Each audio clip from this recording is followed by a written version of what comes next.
കുമ്പളം saint Joseph പള്ളി വികാരി father Antony കാട്ടിപ്പറമ്പിൽ Kochi bishop Kochi രൂപതയുടെ എപ്പിസ്കോപ്പൽ വികാരിയായിരുന്നു. വിപിൻ സി വിജയനാണ് വിവരങ്ങളുമായി ഇപ്പോൾ ചേരുന്നത് കൊച്ചിയിൽ നിന്ന്. വിപിൻ, എന്തൊക്കെയാണ് വിശദാംശങ്ങൾ?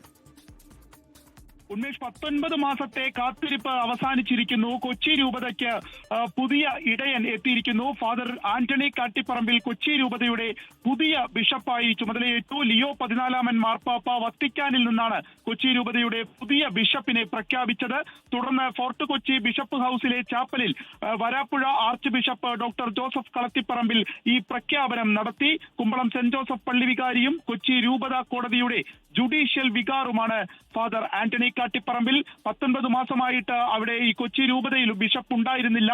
മുൻ ബിഷപ്പ് ഡോക്ടർ ജോസഫ് കരിയിൽ കഴിഞ്ഞ വർഷം വിരമിച്ചതിനെ തുടർന്ന് കൊച്ചി രൂപത അഡ്മിനിസ്ട്രേറ്ററുടെ ഭരണത്തിലായിരുന്നു. അതിനുശേഷം ഇന്ന് ഏകദേശം 3:30 ഈ പ്രഖ്യാപനം ഉണ്ടാകുന്നതും മറ്റ് ചടങ്ങുകൾ ഇപ്പോൾ കൊച്ചി രൂപത ആസ്ഥാനത്ത് വെച്ച് നടക്കുകയും ചെയ്തിരിക്കുന്നു. ഉന്മേഷ്, വിപിൻ സി വിജയനാണ് കൊച്ചിയിൽ നിന്ന് വിവരങ്ങൾ നൽകിയത്.